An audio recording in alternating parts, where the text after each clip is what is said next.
You don't have to know everything, just where to ask, especially in a complex multidisciplinary field like head and neck cancer.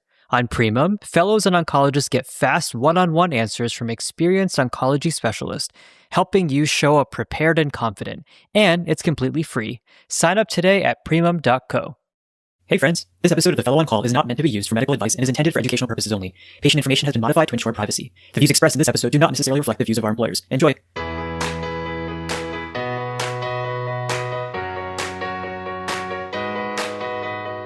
Welcome to another episode of The Fellow on Call, the HemOnc podcast. We're coming at you from Rouleau University Medical Center. I'm Ronak.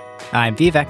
And I'm Dan. And in today's episode, we're continuing on our head and neck cancer journey, this time focusing on locoregional disease, another great episode that's going to build on some of the fundamental topics that we talked about last week. Really excited to get into this one. Head and neck cancer is very complicated, and stay tuned for our episodes with our surgeon and radiation oncologist. So it'll really help solidify some of these concepts. We're going to focus on practically what you need to know as a medical oncologist. Yeah, it really is quite interdisciplinary in its care. So yeah, let's do it. Let's roll that show. So we are now in a world where AI is literally everywhere, and I'm sure our listeners are very familiar with the many ways that AI is integrated into our daily lives now. But I want to ask Dan, because Dan shared with us moments ago how he likes to use AI. I just think that our listeners need to hear this. Dan, take it away. So, it's all about what you trust it for, right? Like we were talking about how some of these chatbots now will integrate your financial information. Like you can give it your bank password and be like, read through all your transactions. I don't know about that, but I do trust it for clothes. I mostly don't care what I look like in public, but the people that I affiliate with do care. I've been using ChatGPT. I take a picture of something I'm wearing and I tell it to take on the personality of a high-profile fashion critic and just shred everything about the outfit. It's got to say it's pretty good. It's at least entertaining. Apparently, not to brag, but I apparently knocked it out of the park for an outfit I'm going to wear to a wedding this evening. Thanks, ChatGPT. AI is really doing everything. You have personal shopping advice, tells you how to dress. This is good. We're advocates for AI. We don't advocate for a specific platform, but we're willing to make that sponsorship. So AI, I'm sure you're listening to this. Just email us, whichever AI agent, just let us know and we'll hype you up. I'd say I'm maybe more of a cautious AI optimist. I hope that it works out. I fear that it won't. But yeah, for little tasks like this, it has been, again, at least amusing. I feel like we need a outfit of the day profile page on Instagram or something from Dan, because I'm curious to see how he's going to knock it out of the park. Send us a photo later so we can confirm. Guys, today we are talking all about treating locoregional disease in head and neck cancer. This builds on our fundamental episode that we had last week. And listeners, remember, it's really important to be familiar with the anatomy of the head and neck region. Not a huge area, but a lot of different territories that we break head and neck cancer down into. And as we discussed, that has really important implications in how we approach this disease. So with that in mind, let's go and start off with a case. So listeners, you may recall that in our last episode, we worked up a neck mass and we landed on a patient with P16 positive oropharynx disease, and that was the primary site. So before we talk about the details of his treatment, how about we start with a nice 30,000-foot view? When we're approaching patients with new head and neck cancer, how do we decide what modalities to treat them with? The main way that we have to organize this in our heads is thinking about stage and sort of the sub-site within the head and neck. Remember, we were talking about staging and how the T and N numbers specifically really matter.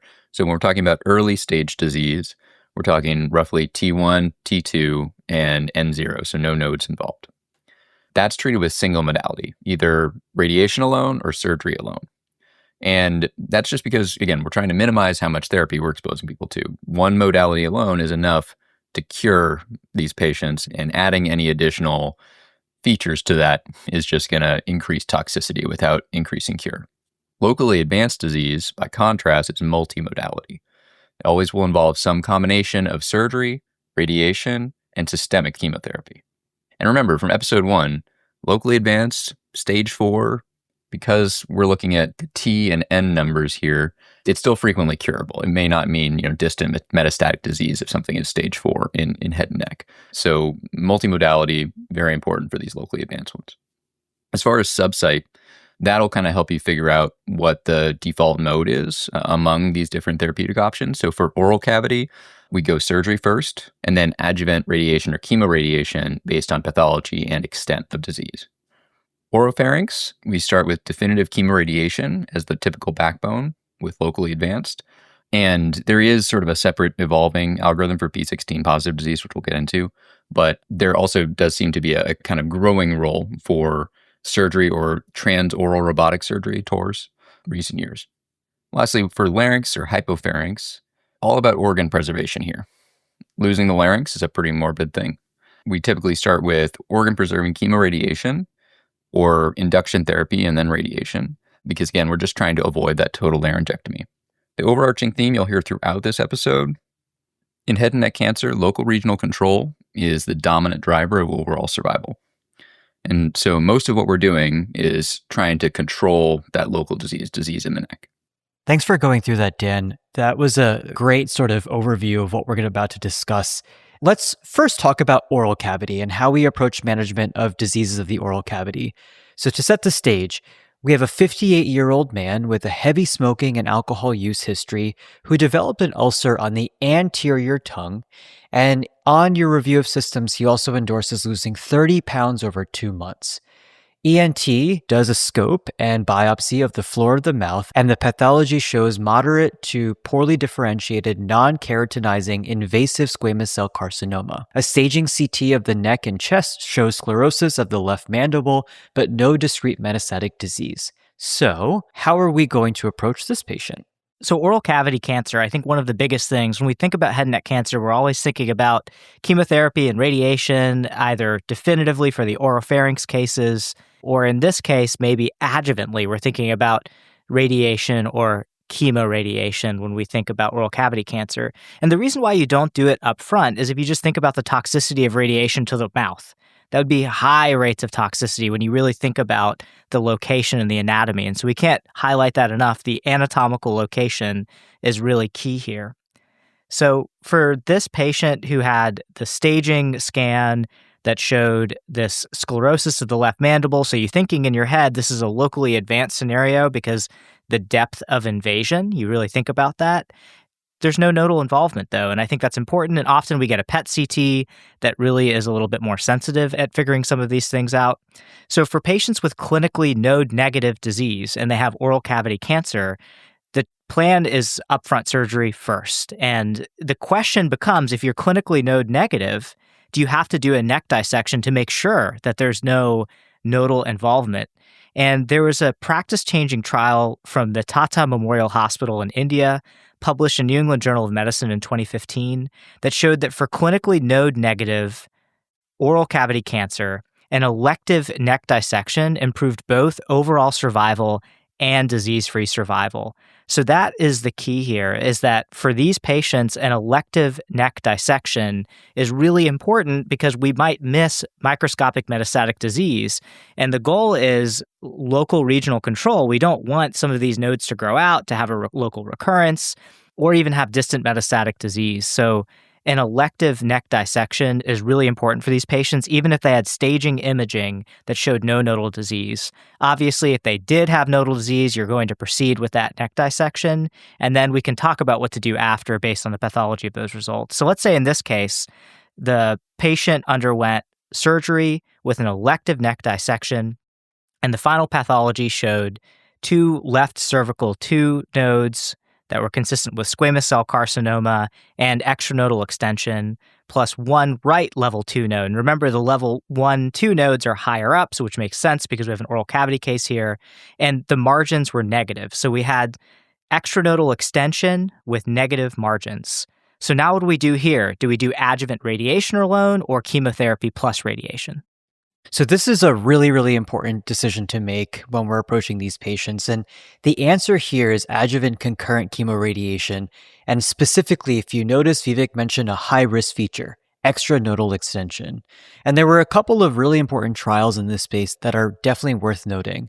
The first is the EORTC 22931 study. And what they were looking at in this study was adding concurrent cisplatin to postoperative radiation.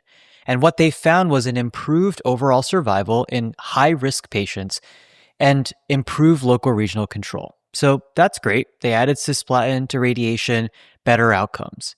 There was another study, though, that was the RTOG 9501 study.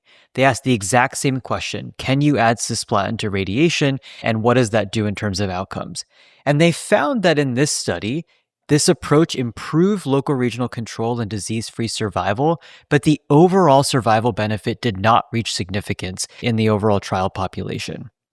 So you may be asking yourselves, well, these big studies that were both published in the New England Journal of Medicine were disagreeing with each other.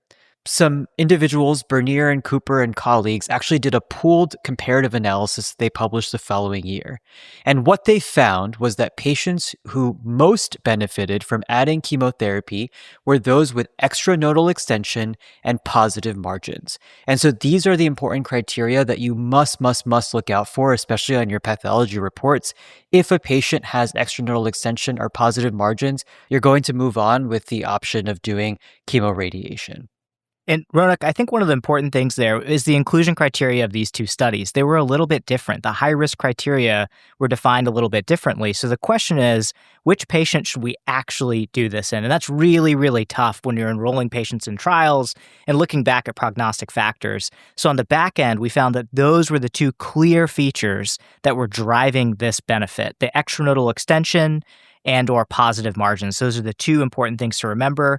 Other adverse features that you might see on pathology reports, you'll see things like perineural invasion, lymphovascular invasion. If there's pathologic N2, N3 disease, they may push you towards chemotherapy and radiation. Those are softer indications. There's not as high level evidence, but the clear thing is extranodal extension, positive margins, we definitely need adjuvant concurrent chemotherapy and radiation. Before we get into the new data with induction immunotherapy and adjuvant immunotherapy, Dan, can you just talk to us a little bit about cisplatin? So how did we get to cisplatin with radiation? That seems super toxic when we think about cisplatin. You are correct. It is super toxic. This is one of those areas where the sort of test question answer and the real world practice is a little bit different.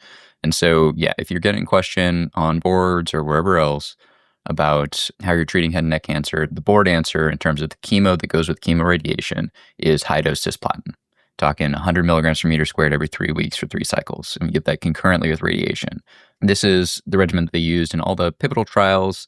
Sort of how it kind of got onto the map was with the MACH-NC or MACH-NC. This was a massive individual patient meta-analysis showing that adding concurrent chemotherapy to radiation produced an absolute overall survival benefit, roughly 6 to 8%, so pretty substantial.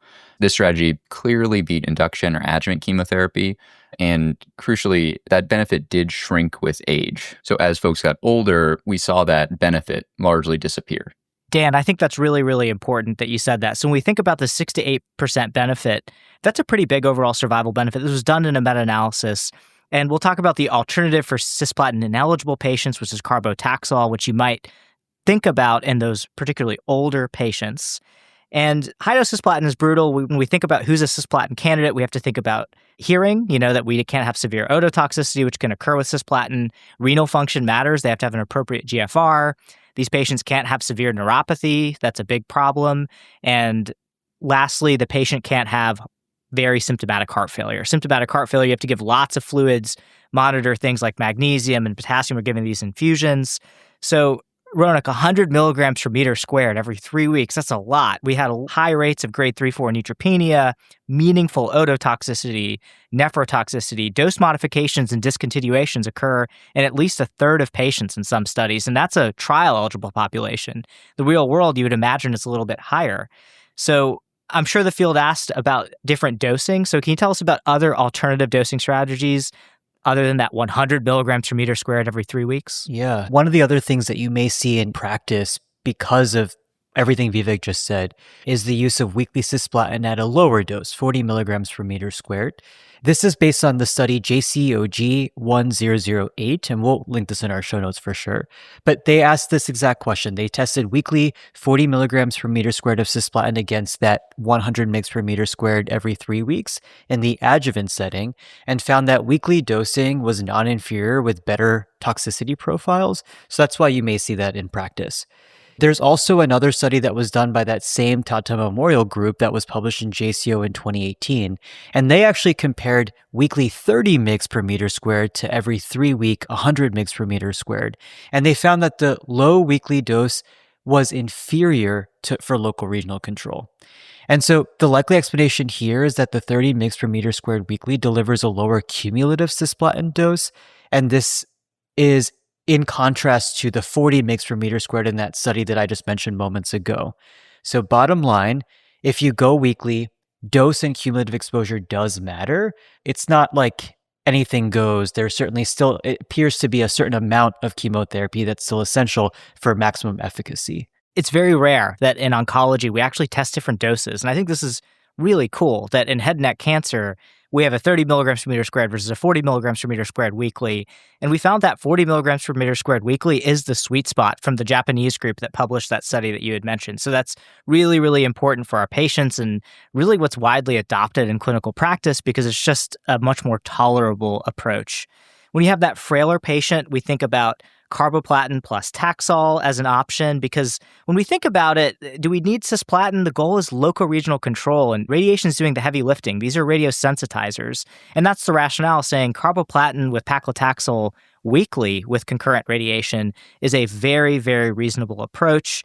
There's a couple of studies that we'll link to our show notes that will explain this for everybody. We'll talk about the dosing a little bit. It's carboplatin AUC1 with Taxol 30 milligrams per meter squared. Again, check out our show notes. You can see more about that there. Head and neck cancer is complex, and the toughest decisions often require perspectives from medical oncology, radiation oncology, surgery, pathology, and supportive care. With Primum, fellows and oncologists can ask experienced oncology specialists directly about cases, emerging data, or career questions and get clear, thoughtful answers in hours. Ask anonymously or by name and tap into the experience of more than 140 oncology experts, one-on-one and completely free. Join today at primum.co. Before we move on to a different anatomical location, I do want to talk about induction therapy because when we think about induction chemotherapy, we think about those patients who have tumors that are causing them major symptoms and we need to do something now. And the oral cavity is one of those locations where you might see that. So first, before we get to the pivotal immunotherapy trials, I think it's important to set the stage on induction chemotherapy in general. Can one of you talk about induction chemotherapy for patients with head and neck cancer? The main niche here for induction chemotherapy is when we have bulky, sort of threatening disease where you want that rapid cytoreduction. Think about things like impending airway compromise. This is high-value real estate up here in the head and neck, or pooling of secretions, that sort of thing. The main induction regimen to know was TPF, docetaxel, cisplatin, 5FU. So TPF beat the older PF doublet, which is just the platinum and 5-fluorouracil, in a study called TAX324, published back in 2007. This study established taxane-containing triplets as the better induction option. The main caveat here is that trials of routine induction, then chemoradiation, versus chemoradiation alone, like the Paradigm trial, or the DECIDE trial, did not show an overall survival benefit for adding induction. So induction is not standard for everyone. It's really a selective tool for bulky or threatening disease. Most of us will end up using a more tolerable regimen like carbotaxol instead of full TPF, which uses that cisplatin again. At least at Rouleau, I saw carbotaxol way more frequently than I saw cisplatin being used. And then, of course, after induction, you have to reassess with exam and imaging before you proceed to definitive therapy, either chemoradiation or surgery. Remember, induction does not replace local therapy. It just sort of sets you up for it. And Dan, I think this is really important. So when do you do induction therapy? There's no overall survival benefit.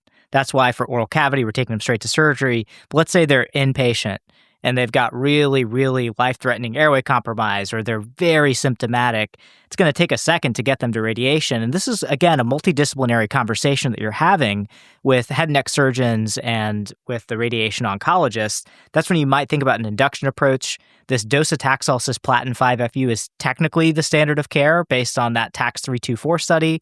In these cases, though, we don't need to necessarily give the patient all of that toxicity if our goal is, let's just shrink this down to get to definitive therapy. It's not going to prevent distant metastatic disease. It's not going to really help us get better local disease control based on these randomized studies that came after that TAX-324. So I mentioned that because that leads us into our modern era of therapy. And there was a pivotal study called Keynote 689, and this looked at the use of perioperative pembrolizumab. This was published in New England Journal of Medicine 2025. And these included patients with resectable, locally advanced head and neck squamous cell carcinoma. So in our case, there was invasion into the mandible. Remember, invasion into surrounding adjacent structures is one of those locally advanced features in oral cavity. There's also some T-staging criteria there that you can look at on your own, but just for simplicity's sake, the depth of invasion is pretty significant. That's when you think about a locally advanced patient with oral cavity cancer. And the study looked at neoadjuvant pembrolizumab, then surgery, then adjuvant pembrolizumab combined with radiation or chemoradiation, depending on final pathology. This was shown to improve event-free survival versus standard surgery followed by adjuvant radiotherapy or chemoradiation, depending on if the patient had extranodal extension or positive margins. That's when you're doing chemoradiation instead of radiation. This really has been practice changing, and it's now considered standard of care for some patients to do that. But there's a few caveats that I want to mention. So first off, most of the patients in the study were oral cavity. There was only about 10% of patients that were oropharynx. There's about 10% that were hypopharynx, and about 20% that were laryngeal patients. So we're talking about oral cavity patients. And that's the theme of this episode today, is really focusing on these oral cavity patients. So that's one important thing to consider. The second important thing to consider is, should I give, it's 2 cycles of pembrolizumab, then surgery, and then adjuvant therapy. So what could happen when you're setting that patient up for systemic therapy? Well, they could progress. They could get to a point where maybe they're no longer a resection candidate. And that's a problem. So you have to keep in mind, these were very selected patients. The oncologist choosing to enroll the patient on the study wasn't that patient who needed induction therapy now. And that's a big thing to consider. Within the study, the surgery completion rate was the same in both arms, about 88% in both arms. So we're seeing that most of these patients do get to surgery, even with this neoadjuvant approach for a couple of cycles of pembrolizumab. The idea is that you're priming the immune system.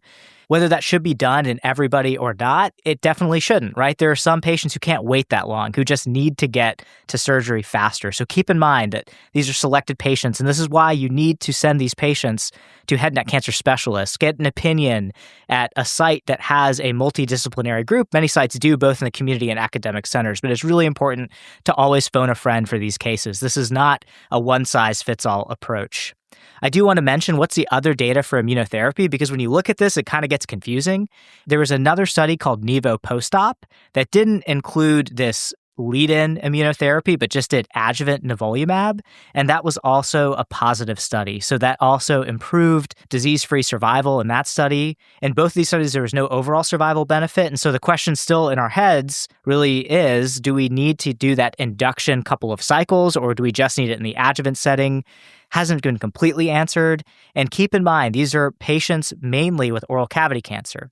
There were other immunotherapy trials. There was multiple immunotherapy trials looking at adding immunotherapy to chemotherapy radiation definitively for oropharynx cancer. So now we're talking about a different scenario. We're not going to surgery. We're going straight to definitive chemoradiation, no surgery. And in those patients, do we see a benefit of the immunotherapy? And the answer is no. So the addition of concurrent pembrolizumab was studied. The addition of avelumab was studied. Lastly, the addition of atezolizumab in the adjuvant setting was studied for these chemotherapy radiation. All of those trials were negative. And the thought is, you're not going to surgery, you're just radiating and adding immunotherapy. So maybe you're decreasing the lymphocytes. You're killing those tumor-infiltrating lymphocytes in there. But if you do surgery and then you're giving immunotherapy, you're not necessarily frying up all those lymphocytes. That's one theory. I think it also it's a different disease, right? When you're thinking about the oropharynx versus the oral cavity. So keep in mind that this is not recommended for all oropharyngeal patients, but we're really looking at this to be recommended for those patients with oral cavity cancer. The last thing I want to say about patient selection, the CPS positive patients are really the ones that benefited the most. So CPS greater than 1. So you have to have some PD-L1 expression. That PD-L1 positivity, CPS greater than 1 are really the ones who are going to benefit the most for this induction approach. That was great for multiple reasons, but I think the big thing for our listeners to also walk away from that is that all head and neck cancer trials are not the same. You really have to go through the details, look at who's included, because this is not sort of these agents aren't necessarily like a panacea for all of head and neck cancer. With that in mind, you mentioned oropharynx cancer, so maybe we can talk about how we approach those. So let's say that our patient that we had discussed had that instead. So a 58-year-old patient who had a heavy smoking history, had bulky bilateral neck nodes. He had an FNA that showed P16 positive squamous cell carcinoma and an EUA that revealed a tonsillar primary. So he's CN3, P16 positive, locally advanced. How should we treat him? Yeah, for locally advanced oropharynx, especially with sort of bulky or bilateral nodes, the mainstay of therapy here is going to be definitive concurrent chemoradiation. It's the same sort of chemo discussion that we just had. So the board answer is going to be at cisplatin 100 Q3 weeks. Think about de-escalating that to the 40 weekly. Based on institutional preference, you may see just more carbotaxol, a little bit gentler, but still a radiosensitizer. So radiosensitizing chemotherapy plus radiation. Surgery, like the transoral robotic surgery or TORS, is reasonable for smaller primaries with limited nodal disease, but for those bulky bilateral nodes, chemoradiation really is where you need to go. If surgery is chosen for an oropharynx patient, that same adjuvant therapy logic applies. So going for adjuvant or systemic therapy with extranodal extension or positive margins. In that case, we can add chemo to postoperative radiation. I want to point out something there. It's who needs chemoradiation, who can go to surgery up front. A couple of easy rules here. Number 4, so if the primary tumor is greater than 4 centimeters, chemotherapy and radiation. If it invades any surrounding structures, if you see the word extension to lingual surface or epiglottis, those are buzzwords, or invading surrounding structures, chemotherapy, radiation, that's what we call locally advanced. For nodal disease, if there are bilateral nodes or a contralateral node, that's definitely locally advanced when we talk about oropharynx cancer, or a large, bulky unilateral node. So those are the situations where you would not do surgery up front and do chemotherapy radiation, a majority of these patients. But there are those patients with smaller tumors who could get surgery up front. So Ronak, this patient had P16 positive disease. We talked about how that's a better prognostic factor, HPV associated. Check out our prior episode on that. So for these cases, can we do something gentler? Can we use a gentler radiosensitizers? This is the idea of the cetuximab, that EGFR inhibitor, the cetuximab de-escalation story. So what happened with that? It's a great question. So as Vivek mentioned, cetuximab is an EGFR monoclonal antibody, and we were interested whether or not this could be a gentler approach to patients with P16 positive disease. We had mentioned previously that the cure rates are a lot higher in this patient population, so maybe we can get away without giving them as much chemotherapy. So cetuximab earned its place in the treatment landscape with the Bonner trial, which was published in 2006 and then had a subsequent article in 2010 in Lancet Oncology. And what they did was they evaluated cetuximab plus radiation versus radiation alone. And what they found is that the combination was better for local regional control and overall survival in locally advanced disease. So cetuximab and radiation therapy became a legitimate option for patients, especially those who may be cisplatin ineligible. Then, of course, the question became, can we de-escalate? And so the question became, in patients with P16 positive disease, can cetuximab replace cisplatin? And this was looked at in a couple of big randomized controlled trials. And again, we'll link these in our show notes. The first was the De-Escalate HPV study in Lancet 2019. And the other was the NRG RTOG 1016 study in Lancet 2019 as well. And so what they were doing was they were swapping in cetuximab for cisplatin. And unfortunately, what they found was that this led to inferior survival and worse local regional control without even delivering the hope for a toxicity win in a meaningful way. So here's the big takeaway. So in patients with P16 positive disease, cisplatin is still very much an important component of treatment. cetuximab or carboplatin may be an option for patients with cisplatin-ineligible disease, but in fit patients who are candidates for cisplatin, go the cisplatin route. And we'll dig more into this de-escalation saga and the capstone discussion, but for now, this is the important takeaway. Just a real quick aside on cetuximab. Something that's important to keep in mind is that it does contain galactose alpha-1,3 galactose, so alpha-gal. I don't know if that rings a bell for anybody, but unfortunately, the Lone Star tick is expanding its geographic range as the climate changes. So if you practice in Arkansas, Kentucky, Missouri, South Carolina, Tennessee, Virginia, any of these places with lots of Lone Star ticks, your patient has a pretty decent chance of having an allergic reaction to cetuximab. And it can be an anaphylactic allergic reaction, like not just talking a rash or something like that. This can be a big deal. A recent report in MMWR revealed that the IgE seroprevalence for alpha-gal antibodies is up around 25% in these tick prevalent states.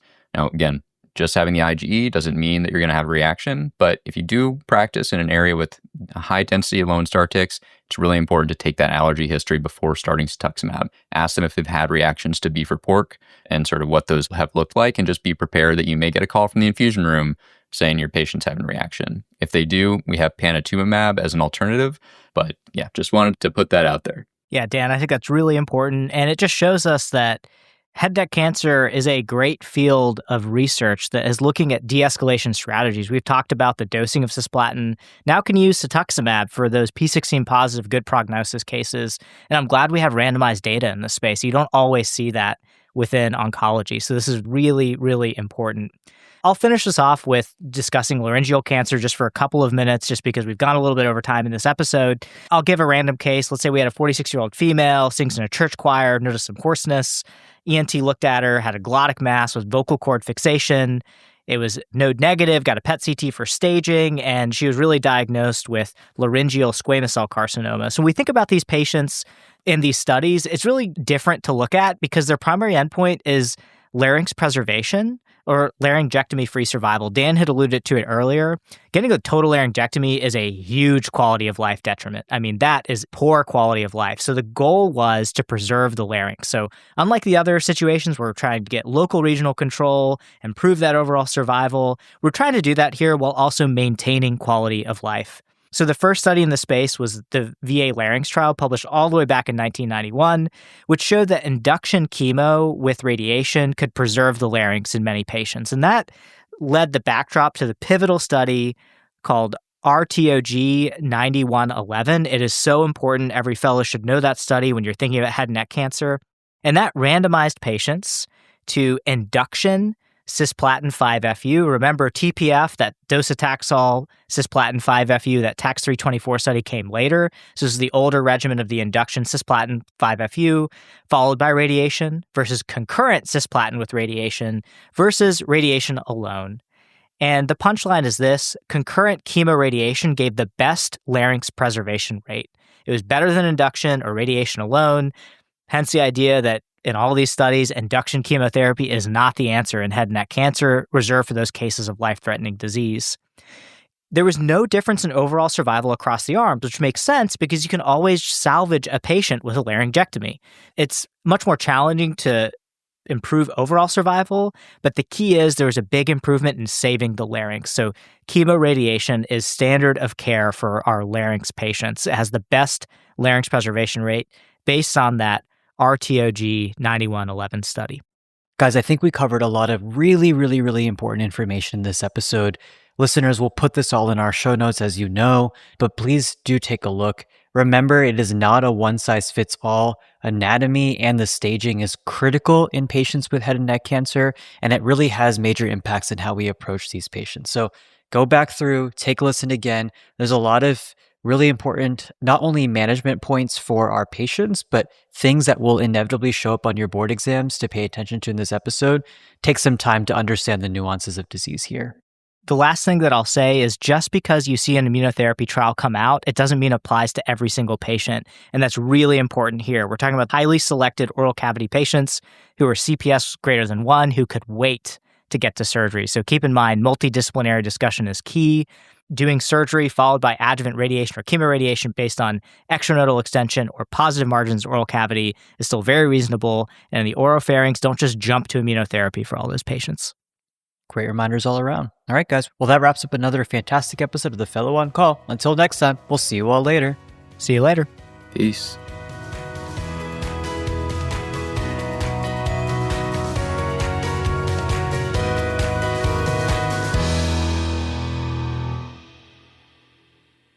This podcast was edited by Resonate Recordings.